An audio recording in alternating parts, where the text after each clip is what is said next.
Whenever you're ready. You want to close it up and Yeah. let people know who's there?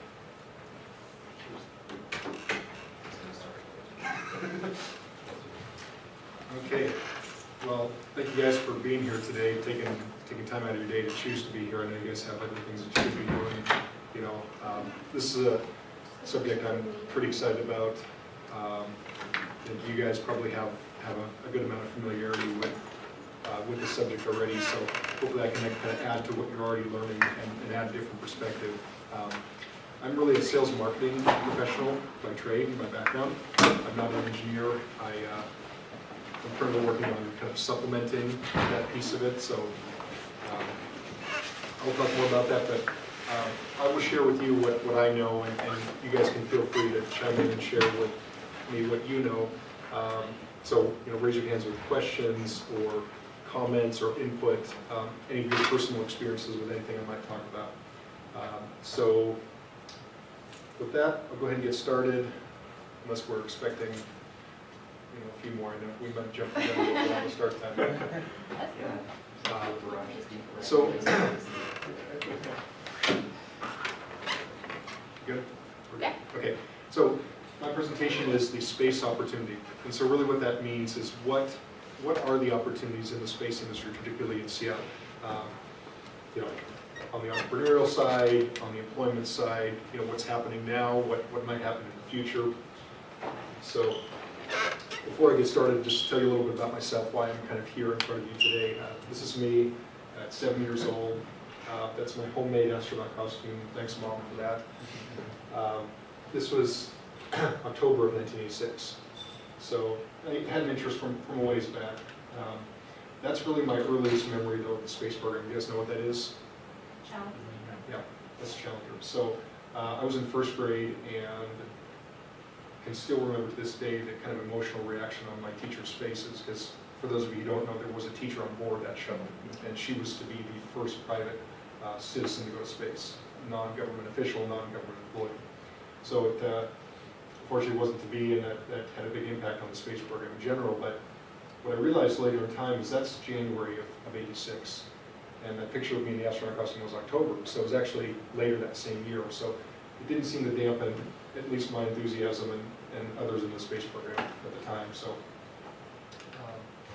I guess what I thought my astronaut dream might look like was something like this, maybe a ride aboard the shuttle, but as my career kind of got started and underway, it ended up looking a little more like that.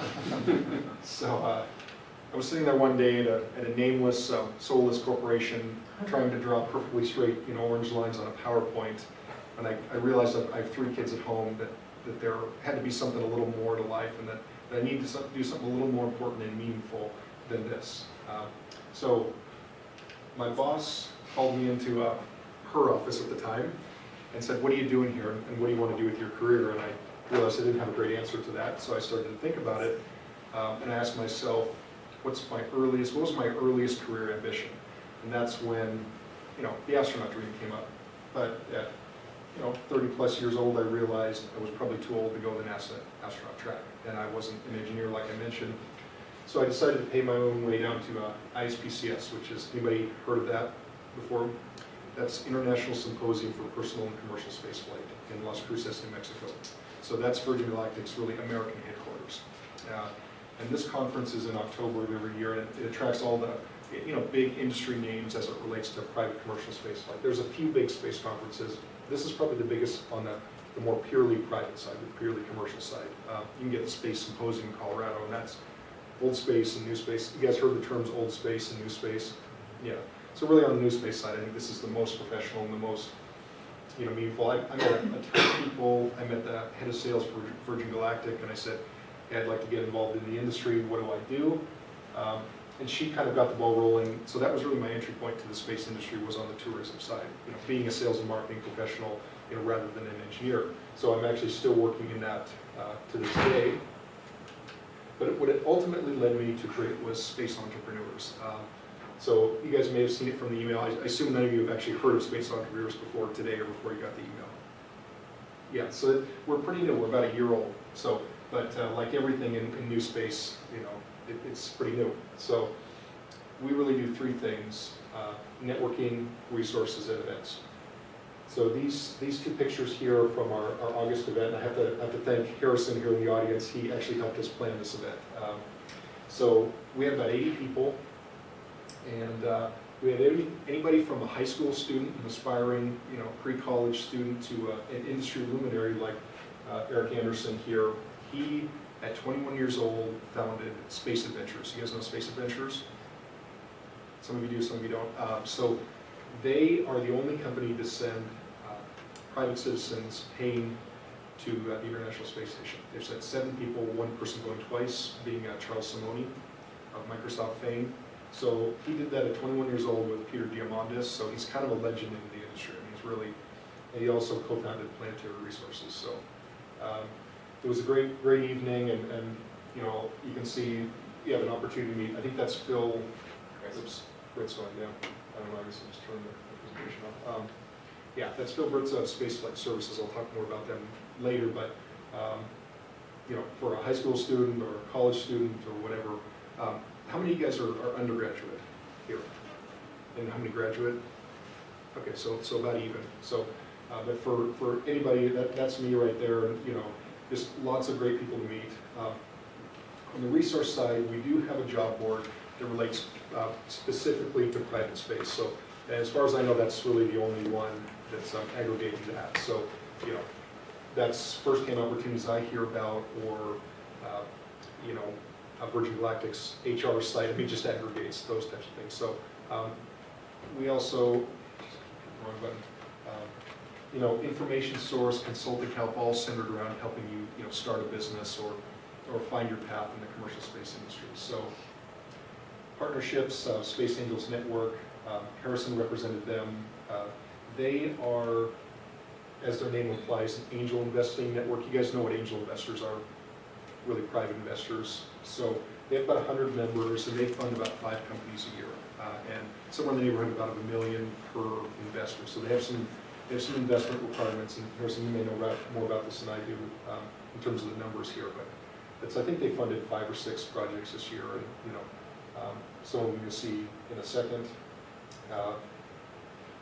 So another interesting partnership is WTIA. Do you guys know WTIA? We live in a software community, and so that's Washington Technology Industry Association. I think they have 800 corporate members and probably 30,000 individuals. So they're a force in the technology world. And what I'm trying to do is build up the partnerships across industry, across discipline, because software engineering is a big part of space, as is hardware engineering. So we will partner actually with them in November on a joint event, so you can have opportunities to meet people from the different disciplines. So that's Space Entrepreneurs in a nutshell. And again, if you have any questions or comments, please feel free to jump in. So now talking about Seattle. We're here in Seattle. The University of Washington is a Seattle institution. And there is a lot going on in Seattle. Before we get into that, I thought I'd talk a little bit about the legacy of space in Seattle, what has happened, in order to just kind of draw some context for what might happen.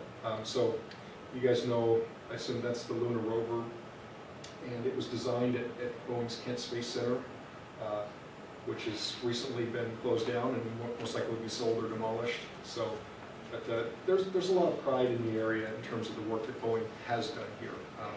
Unfortunately now, if you want to work in space for Boeing, you got to go to either Huntington Beach, California, or you got to go to Houston. So there isn't a lot that Boeing's doing up here. In fact, at that event in August, I met quite a few Boeing guys who said, I would just quit my job in a minute if I could find a paying job in space, but there just isn't much up here. So you guys know Aerojet Rocketdyne, I assume, some of you propulsion experts. So rockets from Redmond, they've had a hand in most planetary missions and NASA missions along the way. So that's kind of the legacy. There's a lot of pride in Seattle about that. Of course, the Space Needle, that was right during the space race in the Cold War. So the World's Fair was really a big part of that. But I think really what's most important to you guys and to me is this cluster of companies right here. So Planetary Resources, they are in Redmond now. How many have heard of Planetary Resources? Most of you. Okay, so you know what they do. They want to mine asteroids. What's interesting about this cluster is they are thought leading they are funded, and most of them are actually making money right now. So they're serious plays, they're not pie-in-the-sky ideas like have traditionally been the case. So this is kind of the post-NASA monopoly world that we live in. You guys, I'm sure, heard about SpaceX in the news there. That's a big deal. I mean, first it was 1,000 people, then it was $1 billion, So that lends a ton of credibility to this area as a commercial space hub. So it's a big deal there. Do you guys know Spaceflight Services and Andrews Space? Some of you do? Yeah. So for those who don't, this is these two were founded by Jason Andrews, whose dad was a professor at the UW, I believe. I don't know, was he in this department? Or Visiting professor last year. a visiting professor? Is he still here? He just retired. He just retired, okay. So I think he's consulting or whatever for, Andrews Space Spaceflight. But, so Andrews builds the satellites, spaceflight brokers, the space and launch vehicles for small payloads. So again, they're cash flow positive, they're making money, they're a real business, they're hiring and growing. You guys know who that is? Blue Origin, yeah. So obviously they just announced the agreement with ULA, and I think they're pretty secretive, but they clearly have an interest in tourism. That's on their agenda. And my guess is that's orbital tourism. I don't think that they'll get involved in the suborbital game, but you never know. So, and that's from what I've heard, through the grapevine, if you will. Laser motive, remote power through lasers, Tethers Unlimited. You guys know them, know much about them. Yeah.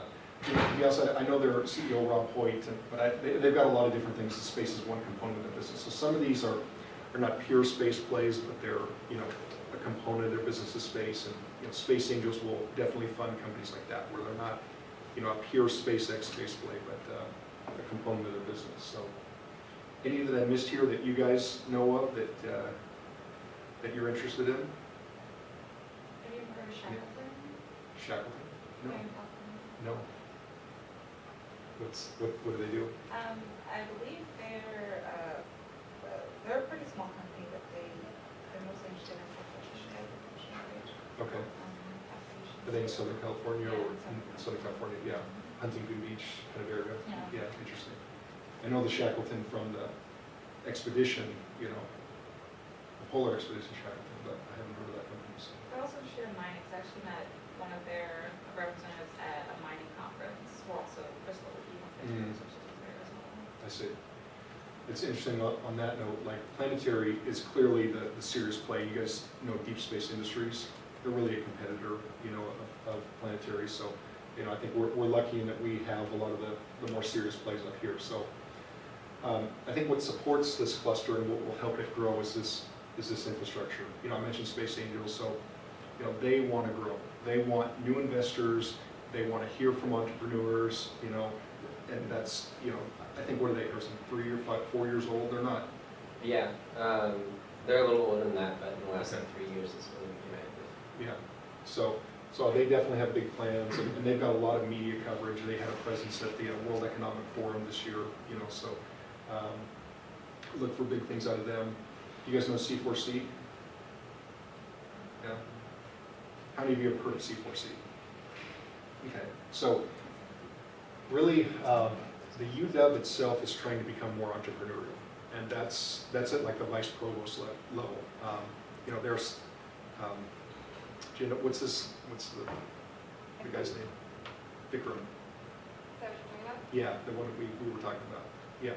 So, really at that level, it's, trying to make the university more commercialized. So I actually met with them, on behalf of space entrepreneurs and said, what are you guys trying to do and how can we make something happen? So really what they're looking for is people with space ideas, space businesses that need some lab space, that need some incubation, which means that's where you get your start, and they provide resources, and so they're excited about that idea. There hasn't been much done there, so if that's something that you guys are interested in, you guys would be the trailblazers there.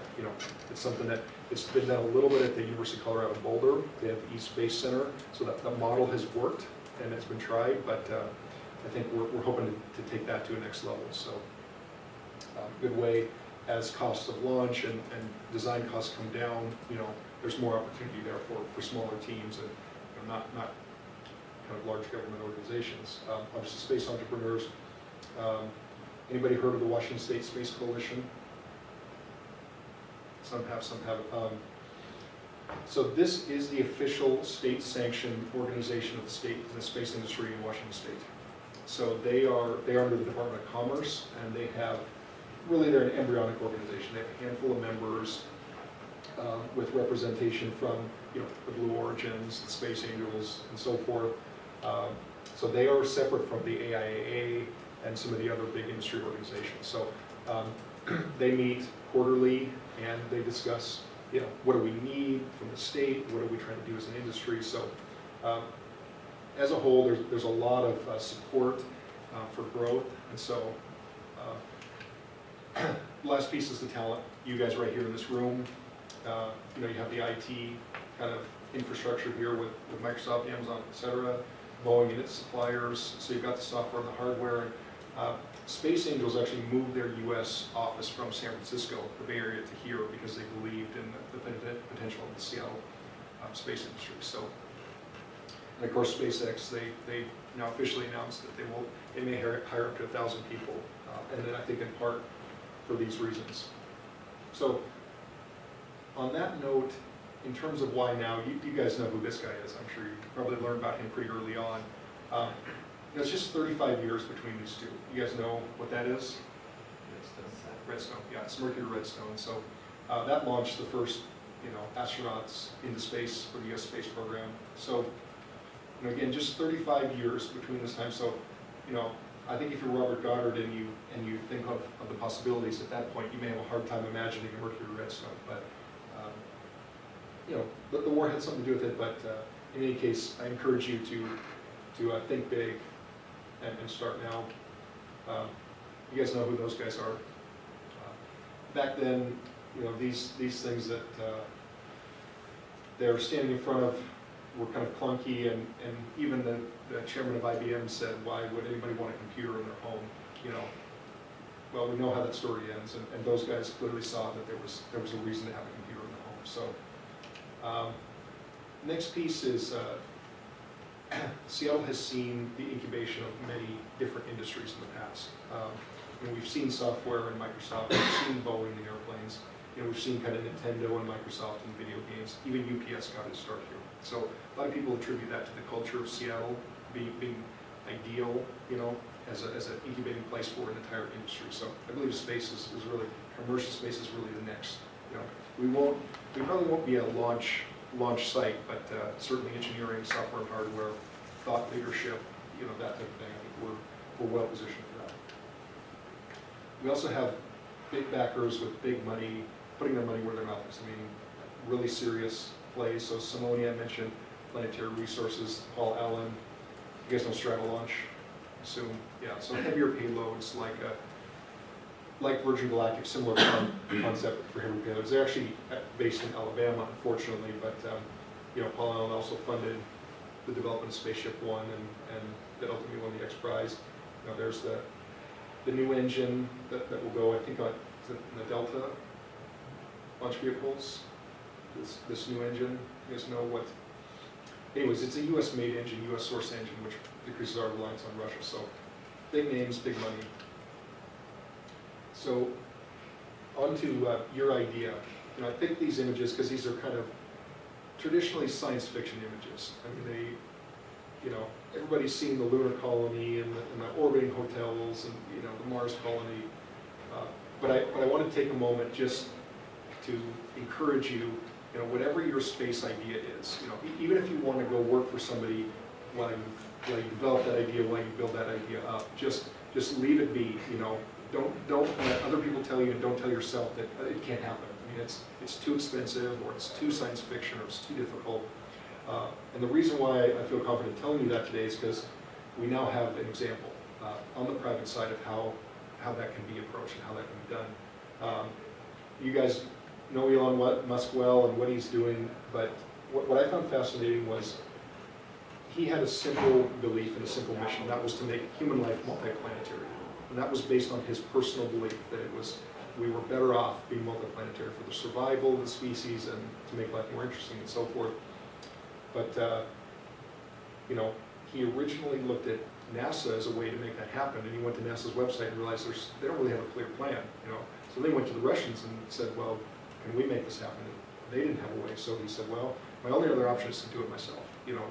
And we know how that ends, but the beauty of the model is he left the grand vision of colonizing Mars and making life multiplanetary in place. He didn't say, well, maybe that's too ambitious, maybe we'll start with something smaller like launching rockets. But I think if he'd have left it at that, people would have laughed him out of the room and said, a private company, there's no way, that's only something NASA could do. But what he did was he found a way to tie, you know, the Falcon 9 and making money now while developing the technology to build towards that great mission. So again, leave your mission in place, but find a way to connect the dots, you know, while making money from an entrepreneurial standpoint. So, you know, you may be here like I was, you know, in the early stages of thinking about, you know, what you want to do in the space industry. But again, I encourage you to think big. Don't let people encourage you. The resources are there, the support is there, the connections are there. You know, you guys are just getting started. You're in an unbelievably enviable position, you know, right now. I mean, this is, you know, it's like the beginning of the computer industry, you know. So, I want to encourage you to get started. If you're looking for next steps, this is our next meeting, and this is the legal basics of the space industry. So it's, you guys know ITAR, what ITAR is? Yeah, it's the 800-pound gorilla of export, you know, restrictions and regulations on space, and that's comes from the roots of, you know, space being really a wartime industry. So we're trying to figure out how we navigate that as entrepreneurs and small teams. So I also wanted to show you guys this one video just for fun, because when I was in school, I was like videos of people talking. So this is, you guys may have seen this, but this always gets me fired up, and you know, this is kind of what it's all about. So this is the inaugural launch, and this is kind of a result of what Elon did. And it's, you can see the excitement for everybody. So.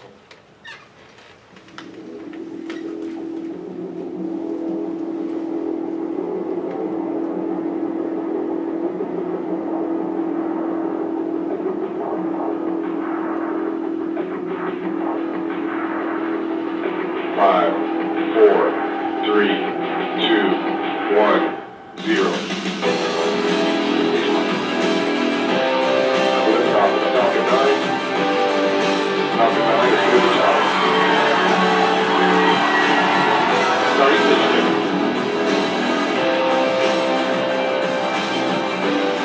Yeah, power systems are on.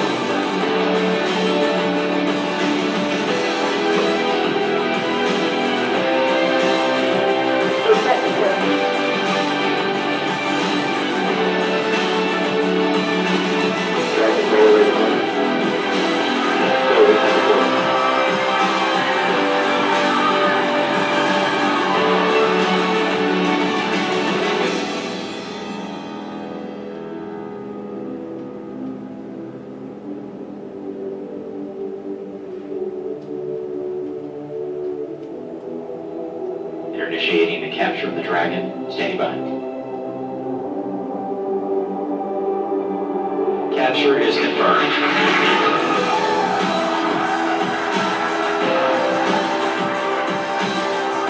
Houston Station, looks like we got us a Dragon by the tail.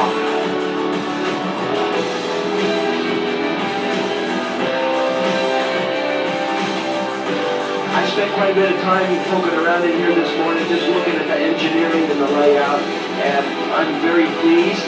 So flying up in a human-rated Dragon is not going to be an issue.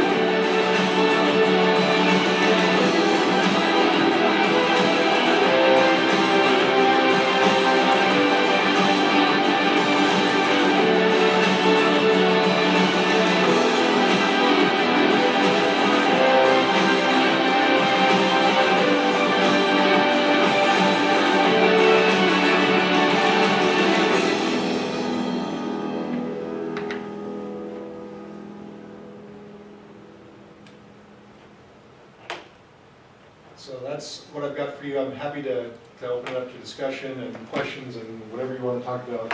I'll tell you what I know, and you guys can tell me what you know. So any questions or anything you guys are thinking about doing that you want to share? Any projects? What's your description of new space and old space? That's something I'm not too familiar with. Yeah, I look at old space as NASA and the prime contractors, you know, so that's Boeing and, you know, Lockheed and, you know, all of those, 4 or 5 of the prime contractors. They're really, they are private companies, but NASA tells them what to do and how, you know.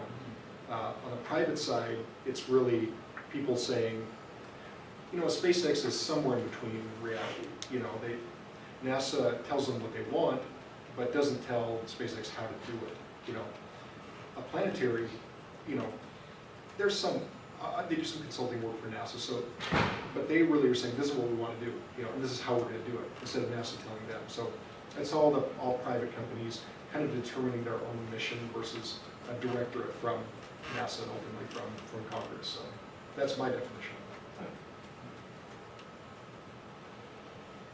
That being said, the commercial crew program seems to have been pretty successful. I know it's just Boeing and SpaceX at this point, as far as I understand it, but is there, or are there any plans to do something like that with other types of projects to get industry to do a job for NASA? Yeah, I mean, there is, I think, a $6 billion piece of NASA's budget that you know, is essentially available for private companies. You know, so there are plenty of the commercial crew type projects that you don't hear of. You know, so there's a website on part of NASA's website is that, you know, how do I do business with NASA?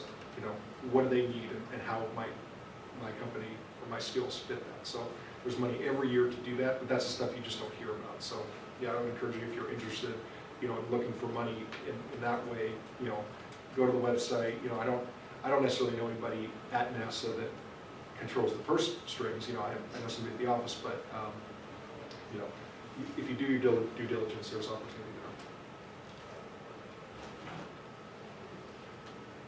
You mentioned being in an enviable position here as a student at this time in this place. Can you sort of dive into that a little bit and talk about, I guess, if you were currently a student, what would you do to take advantage of this position that they're in? Yeah, so I would say at poster night, how many of you guys were at that poster night?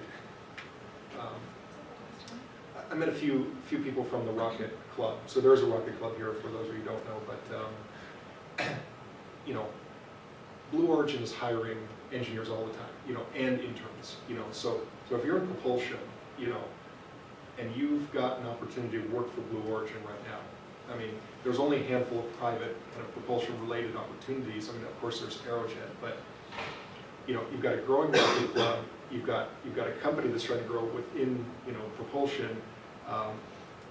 You know, I think that's a great opportunity. You know, I mean, Planetary's hiring.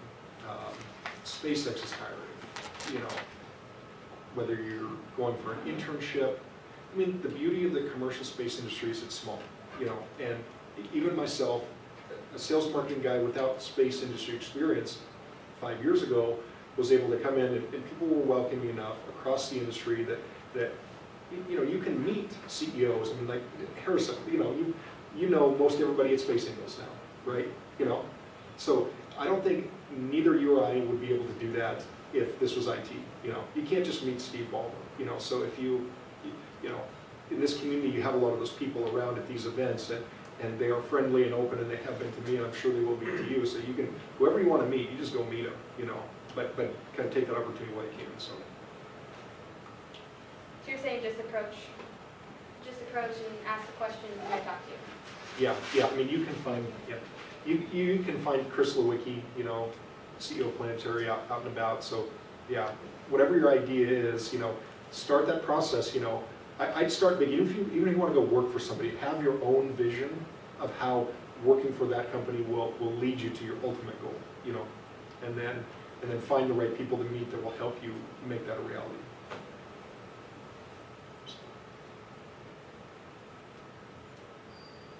Yeah. Any of you guys have anything you're working on that you want to share without having everybody sign an NDA?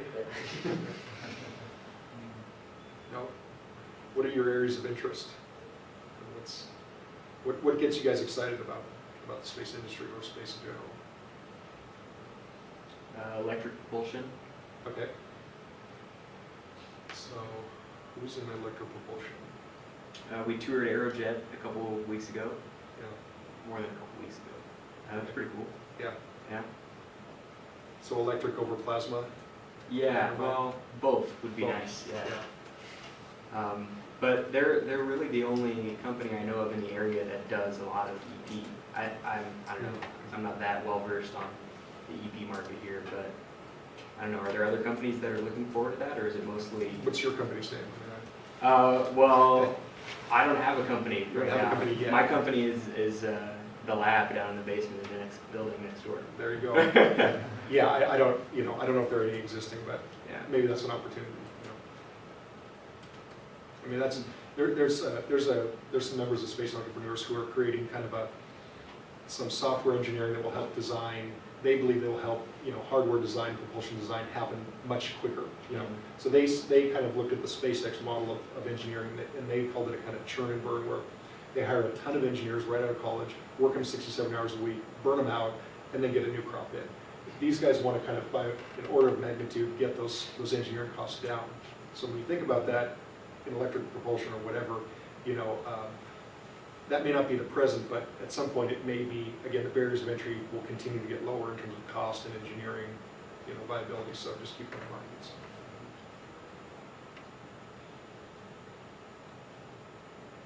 Anybody else? You guys good? Well, good luck. There's my email, Sean at CL Space Entrepreneurs. There's a .com on the end of it. I don't know why I didn't make it, but send me an email. Let me know if you got questions, or if there's somebody you want to meet. You can look at my LinkedIn profile, and if you want me to make a first-hand connection, I'm more than willing to. So, yep. Thanks for your time, guys. Thank you.